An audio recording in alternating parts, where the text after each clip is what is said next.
Hello class. So now let's go to chapter 3 functions and the subchapter 3.3 transformations of functions. You should already have an idea of what this subchapter is about. But anyways, I'd like to present these concepts and these ideas myself. So in case you have any doubt, you can be solving it right now with me. So let's get started. What is the objective of this subchapter? We want to deduce formulas for functions that transform a certain parent function. We're going to understand what this means in a moment, the adjective parent. And by applying translations, stretches, compressions, and reflections on it, on the parent function, right?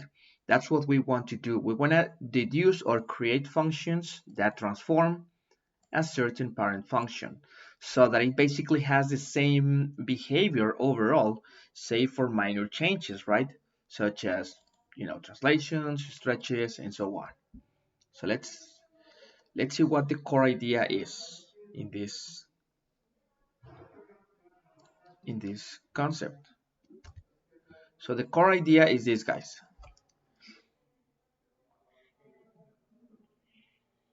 Suppose you have a Cartesian plane and you have any given function. Let me play once again with the quadratic function. So let's kind of draw it like this. Okay, and I say that this is a function f.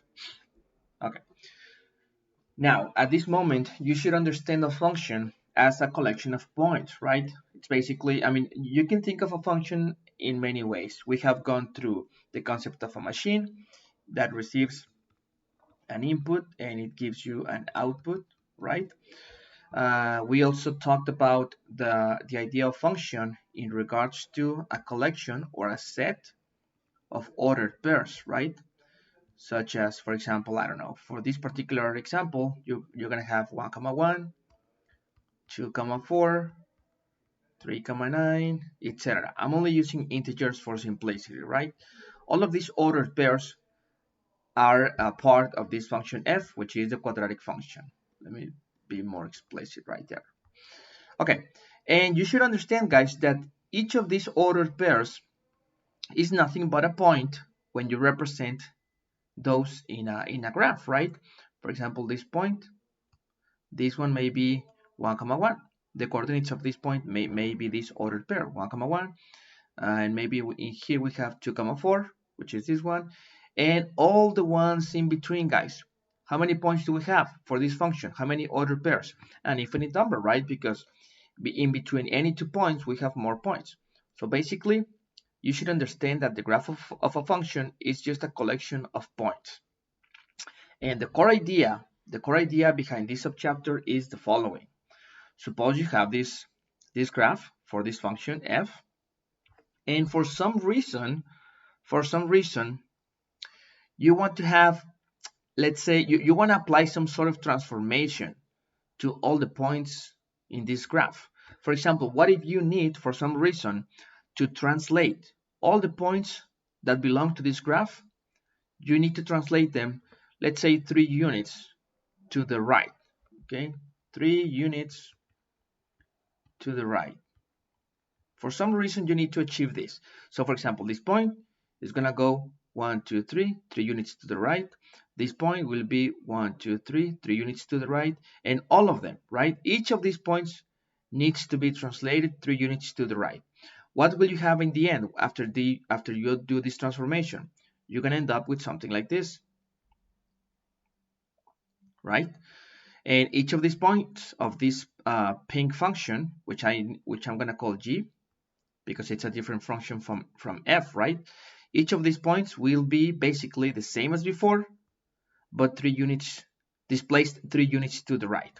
The core idea or the main task that we need to achieve in this subchapter is to deduce a formula for g if we know what we want to do to the graph of f, right? If I know that I need to achieve this task, I need to achieve that the graph of f moves 3 units to the right, is that enough to know the equation for g of x, right?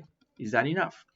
I know that at this point some of you already know what is this gonna look like, but let's go into this video as though we don't have any idea how to achieve this. Okay, we're gonna go with a blank slate. Okay, that's the core idea, and we can apply translations such as this, translations to the left, translations downwards, translations upwards, and some other things known as stretches, compressions, and reflections.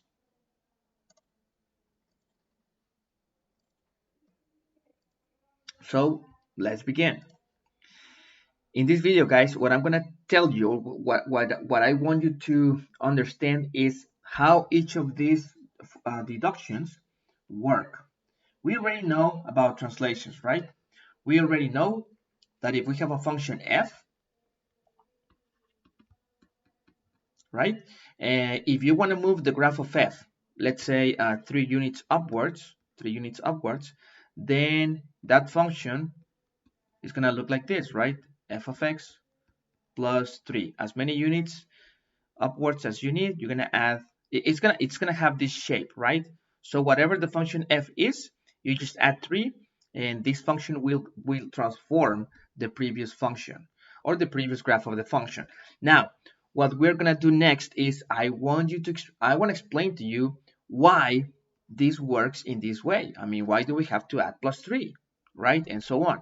Or for the other types of transformations, like why do we have to subtract 3 from the variable and so on. I'm going to explain to you these things. I hope I do a good job and you understand how these things work. So let's get started. So for vertical translation, suppose these guys. Suppose that you have once again, you have a Cartesian plane, and then you have some function f. I will always use the quadratic function for simplicity, right? Like the drawing of a quadratic function, which is like this, right? And remember, what is this? It's a collection of points. It's so many points, one after the other, right? An infinite collection of points. Now, since I know that this is a collection of points, guys, and for simplicity, I'm just gonna draw some of them, like so. For simplicity, you should understand that there are many points in between. So, this is the graph of f. And what I want to achieve is this. I want to achieve a vertical translation to all of the points of f, a vertical translation. And I forgot to place it here of c units.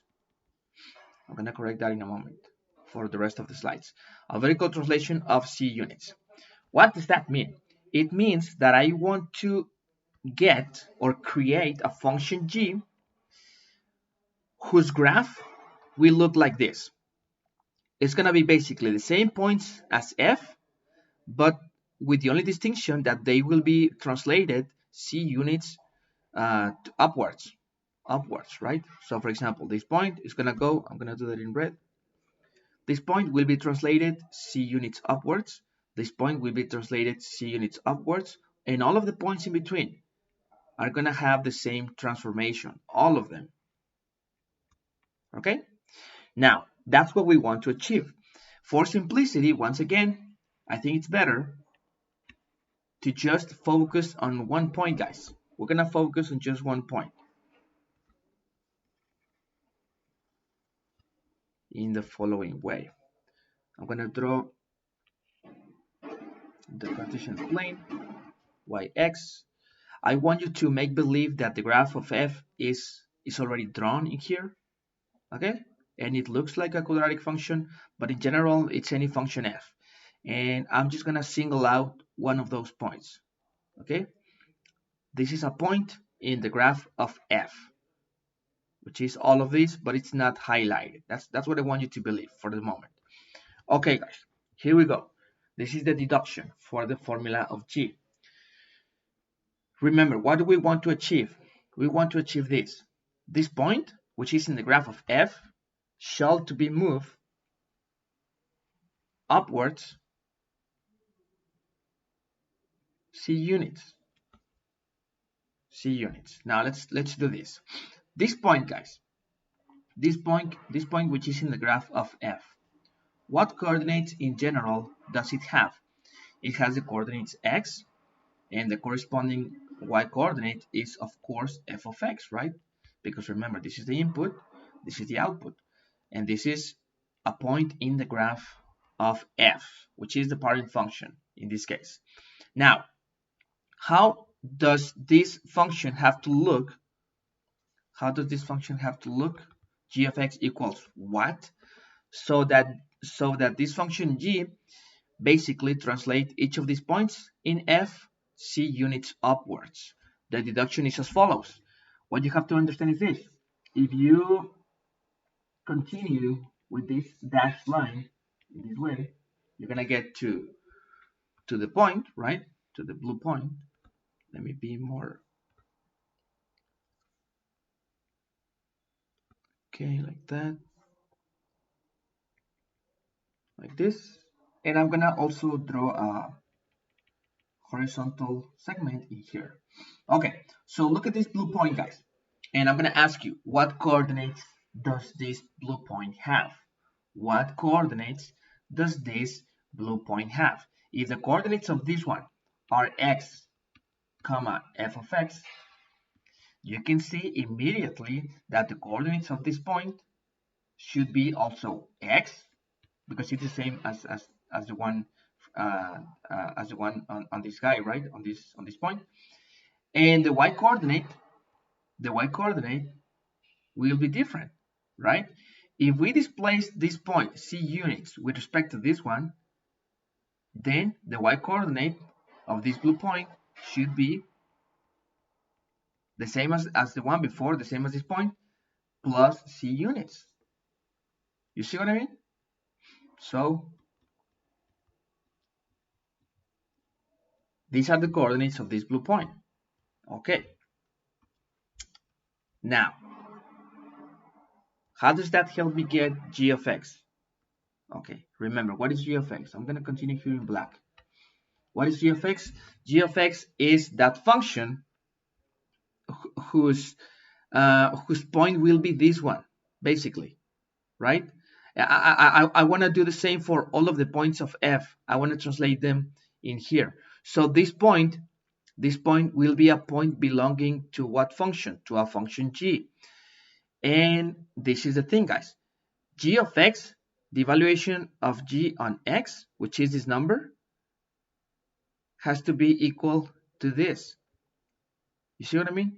When you evaluate g on this number, you should get as an output this one, which is f of x plus c, according to our reasoning.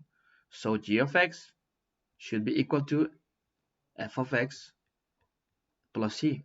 And we are done. That's it, guys. You see, if you want to have, if you have the graph of a function f, and you want to translate all of the points of f c units upwards, then that's going to be achieved by creating a function g, which is actually equal to f of x plus c, according to this reasoning. Make a pause if you didn't understand this diagram, etc., and really analyze what happened here and how I arrived at this conclusion, right? This is going to be the transform function, okay? And it's going to be a vertical translation of c units upwards. Okay, that's how it's going to look. And you can do a similar analysis when you want to translate a vertical translation of c units downwards, and you're going to have this one, right? F of x equals g of x equals f of x minus c. So these are vertical translations, c units upwards, c units downwards. Okay, and that's how it looks. Now, horizontal translation. Here we go. All of these analyses, guys, in the next slides are going to be very similar. And once you get the knack of it, you can actually do them on your own.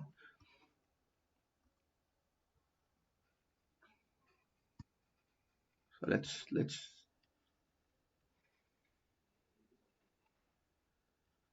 draw this. Once again, I want you to believe that there is a graph of f in here drawn, but I'm only singling out this point right here. This point has coordinates x, and f of x, right?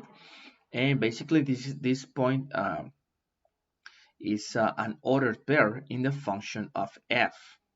Okay, when you evaluate the function f in x, which is this number right here, you get this number as an output. Input, output, given by f. All right, perfect. Now, you want to achieve a horizontal translation of c units to the right. To the right. This is what we want to achieve. Horizontal translation of c units to the right. So basically, each of the points that belong to f, you want to translate them c units to the right. So this point in particular, which is the one that I singled out, will be moving c units to the right, and it's going to end up over here. Okay, if c was 3, then you're going to have this location, and then 1, 2, and 3. If c was 4, then you're going to have this location, and there's going to be 1, 2, 3, 4, and so on, right? Okay, perfect. And the same is going to happen to all of the points in f that are drawn in here, but they're kind of invisible. That's what I want you to understand. I'm not singling them out. Okay, so this point, guys, this point should belong to what function? How do I get that function g whose this blue point belongs to? How do I get that function g? Let's see. Let's make a similar analysis as the one we did in here. Look, continue this dashed line until you reach the blue point, and of course you will reach it, right? Because you only translated this point from here completely rightwards. So of course, if you continue the line, you're gonna hit this blue point and draw a vertical line in here, a vertical segment. There you go. Okay, well, that's kind of vertical. Now, let's do the analysis. I want you to tell me, guys, I want you to think, what is this point? What is this point on the x-axis?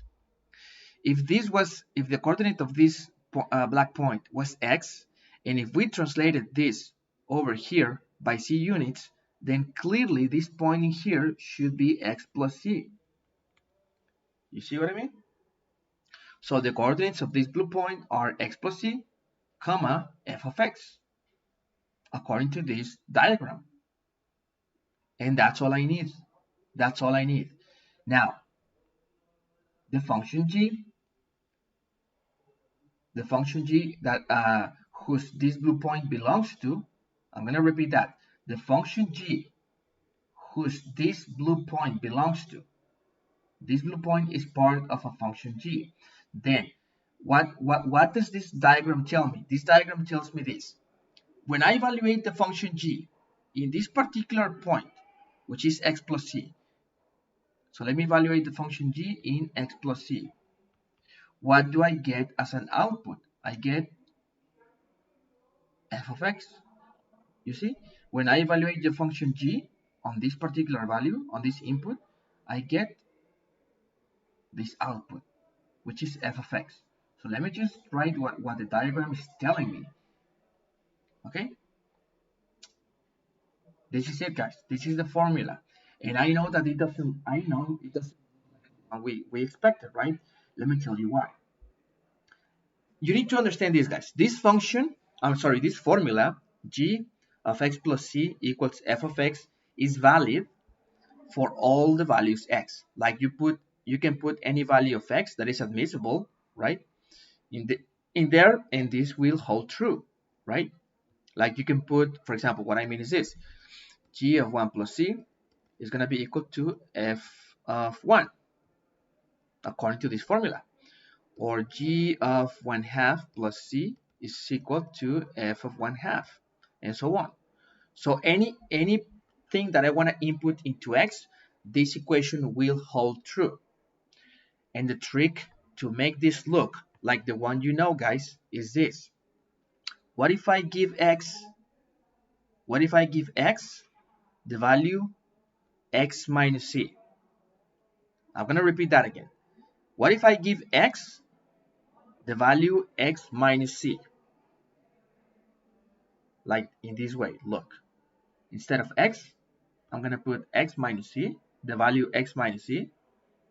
and then I'm going to keep on writing plus c equals f of what? Of, of, of this variable, right? But remember, we replaced the x by x minus c. So there you go. You see what I mean? I'm substituting x both here and here by x minus c. And you might be asking, but why can you do that? Because x is just a variable. I can replace this variable by anything I want. I replace that variable by 1 in here. I replace that variable in both instances by 1/2 in here. And just because I want to do this, I replace this variable by x minus c just because I wanted to. Obviously with a reason. The reason is this, guys. That now you can simplify this part and you will get g of x equals f of x minus c. And this is the one that you knew from before. Can you see? G of x equals x minus c. What is this? What does this represent? It represents a horizontal translation of c units to the right. Okay? Go to the book and confirm, and you will see that that's actually how it is. The book doesn't explain to you this reasoning. I am, because I want you to actually understand what's happening. I actually want you to understand how to deduce this type of formulas on your own, even with with some guidance from me, right? But now you understand where this formula comes from. It's not just because it's not just because somebody discovered it. No, it's because of this reasoning. Okay, try to replay this thing again and make sure you understand very well the reason why this formula looks the way it looks. There it is. So we have completed translations, vertical, okay, horizontal, which is this. And by the way, now with a similar analysis, you can actually understand that if you want to move horizontally, c units to the left, then instead of this minus, you will have a plus. And you can actually do it as an exercise, right? There you go. That's how we achieve, or that's how we deduce the formulas for translations. Okay, there you go. Let me make a little pause and I'll continue.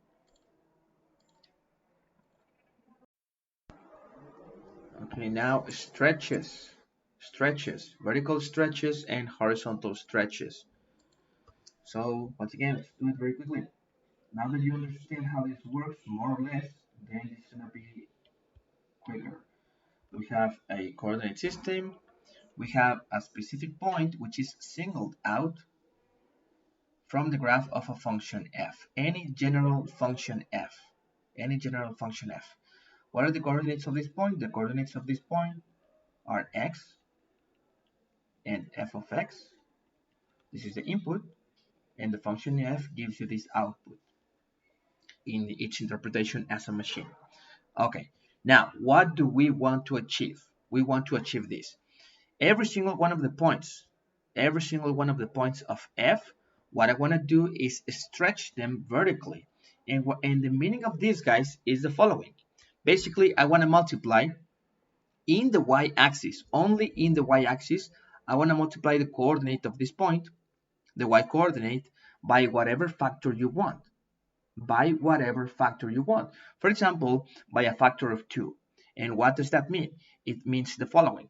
If the distance from the x-axis to the point is 1, then the transformation, the transformed point, will have a distance of 2 with respect to the x-axis, right?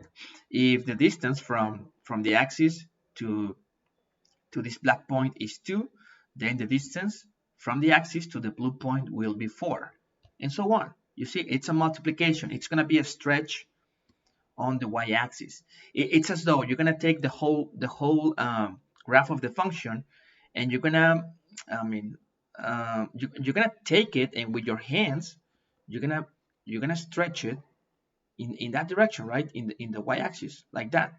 For some reason, you want to achieve this. Okay, how does that look like?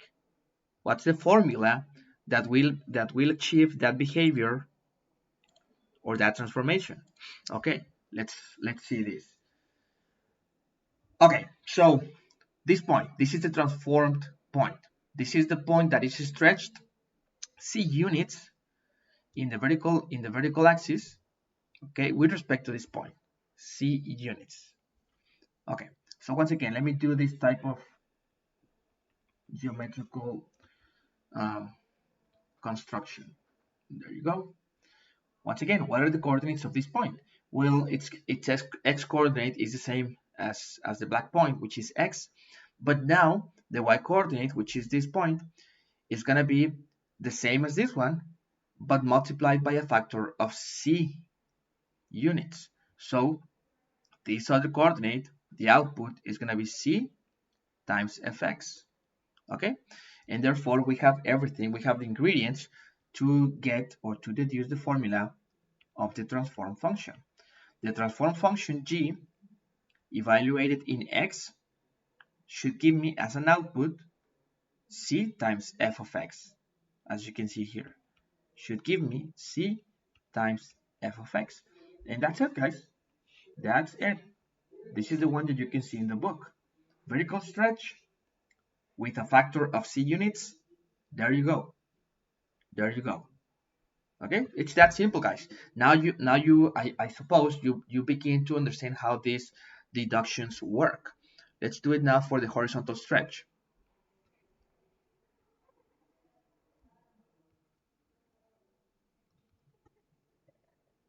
We draw a function f. We just single out this particular point with coordinates x and f of x. There you go.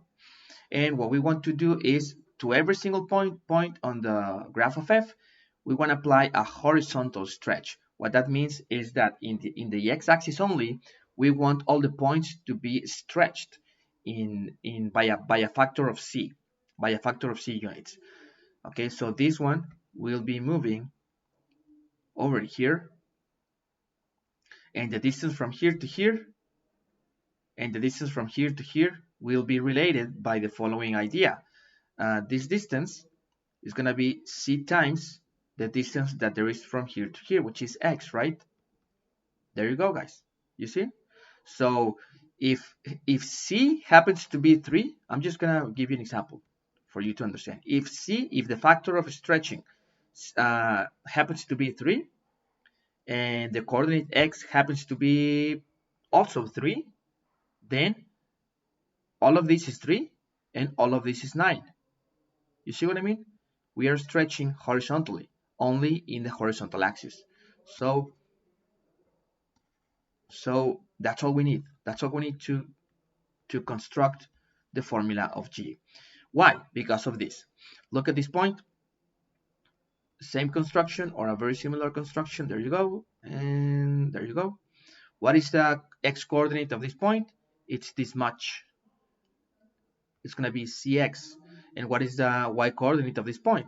The same as this one, which is f of x.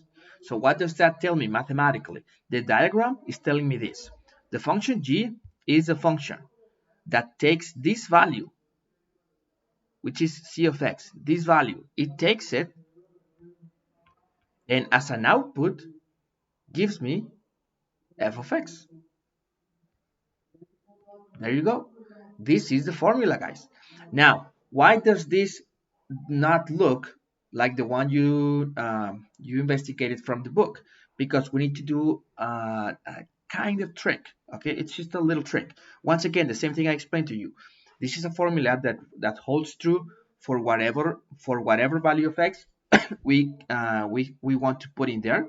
We can put the number 1, the number 0, whatever. Okay, so what if instead of x I write x over c, because that's just another value that I can substitute x by. So let's do it. I'm gonna write c, and then I'm gonna evaluate in x over c equals f of x over c. There you go. And what's gonna be the result of doing this little trick? This. All of this can be simplified as x, and that's gonna be equal to f of x over c. That's it, guys. That's it. This is the one that you see in the book. The book tells you if you have a function f, such as, let's say this one, f of x equals x squared, the quadratic function, and you want to apply a horizontal stretch of c units, then basically what you have to create is another function g, which is going to be equal to f evaluated in x over c. Okay, like this, like that. Now let's play with this idea. Suppose you have this parent function and you want to stretch horizontally by a factor of c equals 2 units. 2 units. Then the function that's going to achieve this is going to be g of x equals x over 2 to the square. It's going to be looking like this. Okay, and this function, guys, this function, when we draw it, has to be the same as f, but horizontally stretched by a factor of 2 units. Let's do that so that you are completely convinced. Remember what we are saying in here. Let's go to Desmos. This is the parent function. Then g of x is gonna be equal to, let me write parentheses, the square, and then fraction x over 2. There you go. There you go.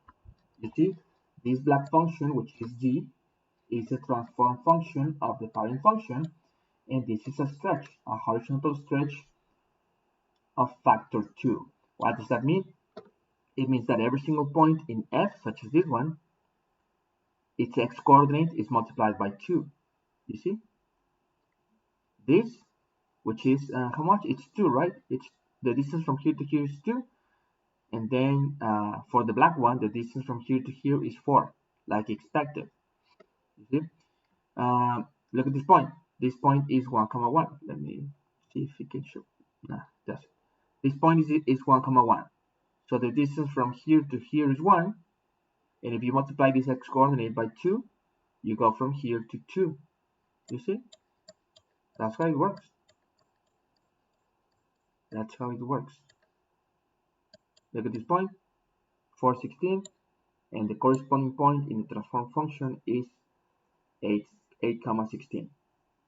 You see, we're multiplying only the x-coordinate, 416, 816. We're multiplying the x-coordinate by a factor of 2. This is known as a horizontal stretch of factor 2. And that's how these ideas work, guys. I think the video is already way too long for me to explain the remaining of them, compressions and reflections. I'm gonna leave those as an exercise for you. I didn't know it was gonna take me this long. Try to try to reason in the same way as me in these types of diagrams, and come up on your own with the corresponding formulas for compressions, whether vertical compressions or horizontal compressions, and the corresponding formulas for reflections, reflections in the y-axis and reflections in the x-axis. This is going to be a very, very good exercise for you. And then take a look at the summary of all the transformations. Okay, they work like this. And here, C, I should have, I think that's what I was going to write here. C, in all of these transformations, C is a positive number. And okay, I'm going to leave this for the next lesson, composition of transformations. Can we apply one transformation after another? Yes, yes we can.